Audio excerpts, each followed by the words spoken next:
6 jours de ma vie ont disparu et je ne sais toujours pas ce qui s'est passé. Quels sont les bugs dans la matrice et choses inexplicables les plus glauques qui vous soient déjà arrivés? J'ai un collier bouddhiste en jade que j'ai acheté en Chine il y a environ 10 ans. Il disparaît pendant des mois pour réapparaître dans un endroit évident comme mon bureau, ma commode ou un tiroir que j'utilise tous les jours. Maintenant, quand je ne sais pas où il est, je me dis simplement qu'il part en voyage et qu'il finira par revenir. Il y a presque 5 ans, mon mari est décédé très soudainement. J'ai dormi sur le canapé pendant quelques semaines car je ne pouvais pas supporter d'aller dans la chambre. Un jour, ma meilleure amie m'a appelé pour me dire qu'elle avait rêvé de lui. Dans ce rêve, il lui demandait si j'avais trouvé la lettre. Elle m'a demandé ce que cela signifiait et j'ai répondu que je ne savais pas. Cette semaine-là, j'ai décidé de récupérer ma chambre et d'emballer certaines de ses affaires. C'était un désastre de vivre avec lui et il y avait des piles de vêtements partout de son côté du lit. Alors que je les mettais en sac, un petit papier plié avec mon nom dessus a attiré mon attention. Je l'ai déplié et j'ai vu que c'était une lettre de lui.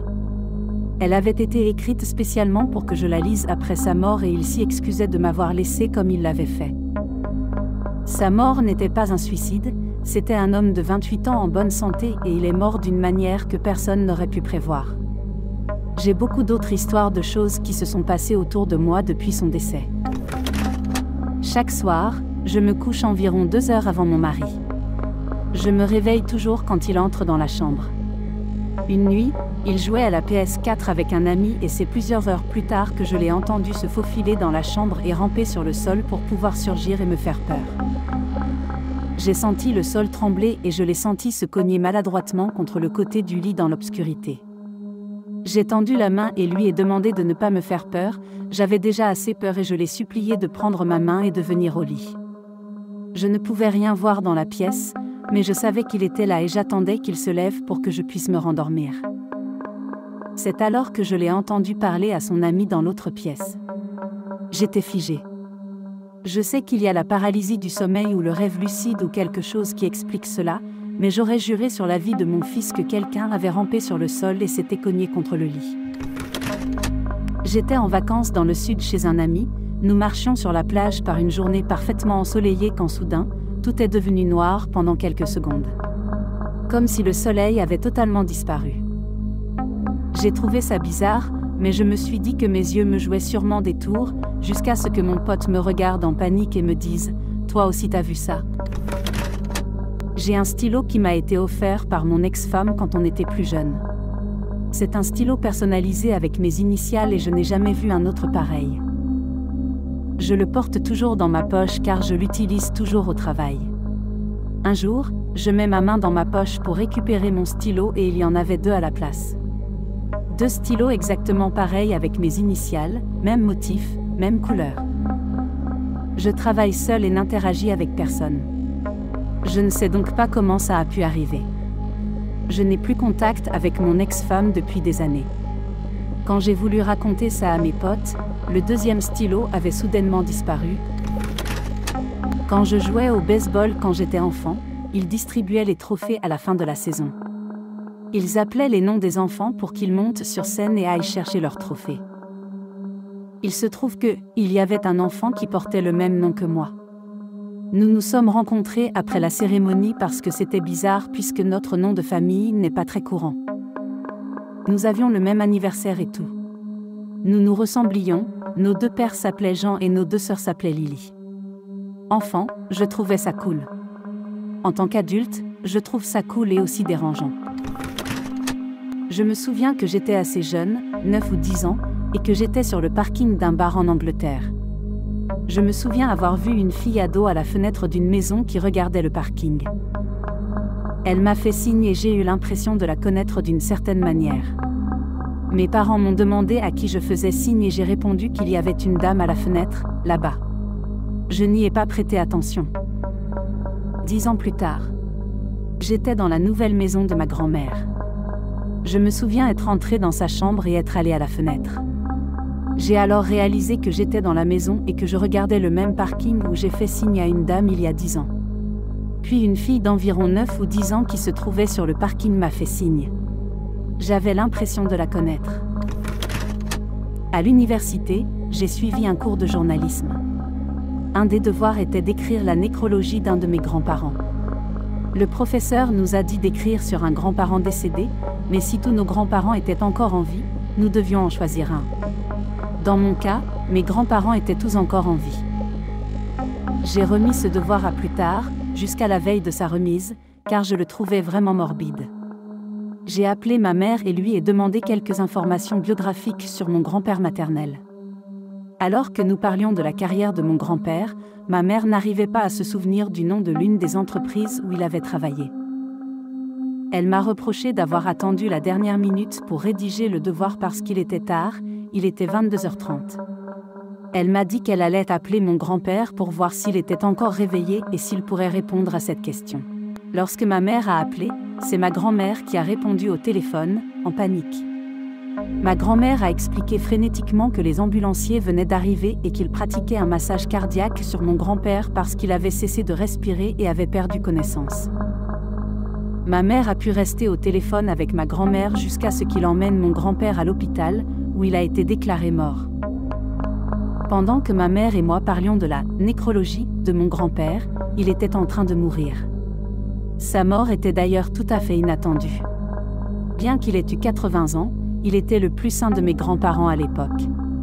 Nous avons fini par utiliser la notice nécrologique que j'avais rédigée pour ce travail d'écriture comme sa véritable notice nécrologique. Ça me fait toujours autant flipper quand je pense au timing. Je me rendais au travail à vélo vers 8h du matin et il y avait pas mal de trafic sur la route. Je me suis arrêtée pour faire une pause dans un abribus car il pleuvait et je suis restée assise là à regarder le trafic se déplacer lentement. J'ai fini par m'ennuyer et je ne pouvais pas partir car la tempête s'était empirée et j'aurais été emportée par le vent. Je suis restée là à attendre pendant un quart d'heure puis d'un coup la rue entière est devenue silencieuse. J'ai regardé autour de moi pour trouver la raison, mais tout était normal à part ce silence sinistre. Puis le temps s'est soudainement éclairci et je ne veux pas dire que les nuages sont partis ailleurs, ils ont simplement cessé d'être là. En l'espace de 3 ou 4 secondes, ils ont simplement disparu. J'ai regardé devant moi et toutes les voitures qui étaient devant moi avaient disparu. J'ai décidé d'appeler une ambulance car je ne me sentais pas bien et je ne comprenais pas ce qui était en train de m'arriver. Je suis arrivée à l'hôpital et ils m'ont examinée et m'ont dit que je n'avais rien de grave mais qu'ils voulaient me garder en observation pendant un moment.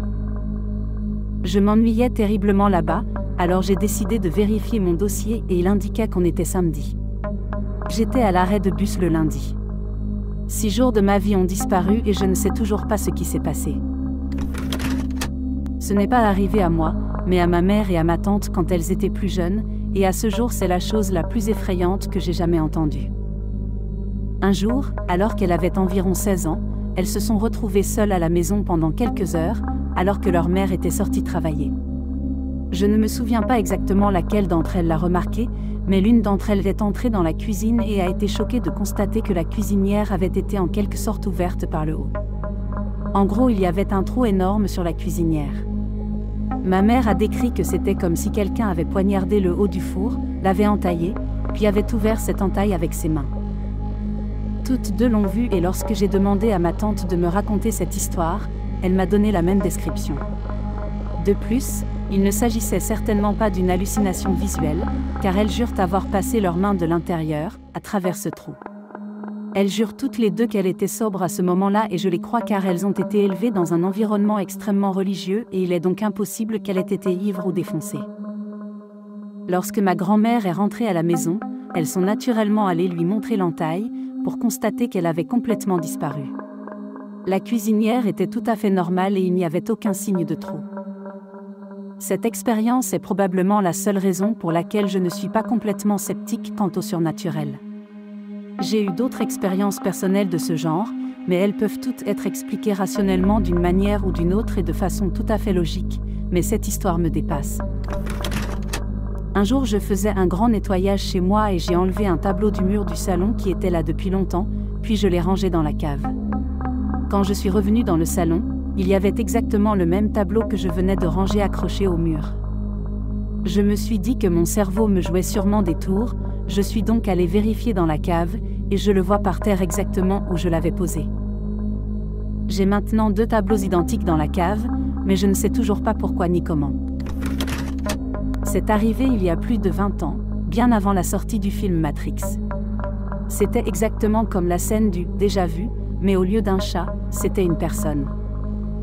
C'était quand j'ai pris le bus le matin pour aller à l'école, à la fin de l'automne ou au début de l'hiver.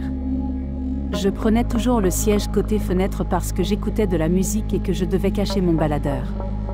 C'était à une époque où il était interdit d'avoir des appareils électroniques dans l'enceinte de l'école, y compris dans le bus. Le bus s'arrête, je regarde dehors et je vois un gamin marcher de sa porte d'entrée jusqu'au bord de l'allée, attendre le signal du chauffeur et traverser. Je me souviens qu'il portait une veste bleu marine avec des rayures violettes sur les manches. Ce gamin que je connaissais assez bien ne portait jamais la même veste plus d'une fois par semaine. Il monte dans le bus et prend sa place. J'attends que le bus bouge, mais il ne le fait pas. Le retard me rend curieux, alors je regarde dehors pour voir s'il y a une raison. Je regarde dehors et je vois le gamin marcher de sa porte d'entrée jusqu'au bout de l'allée et attendre le signal du chauffeur, vêtu d'une veste bleu marine avec des rayures violettes sur les manches. Il traverse, monte dans le bus et prend exactement le même siège. Chaque détail entre les 2 moments était identique. La voiture dans l'allée était exactement dans la même position, les nuages dans le ciel, la voiture qui s'est arrêtée pour le bus, tout. Cette famille n'a qu'un seul enfant. Merci d'avoir écouté jusqu'à la fin, n'hésitez pas à vous abonner et à partager la vidéo si vous ne voulez pas avoir un trou dans votre four.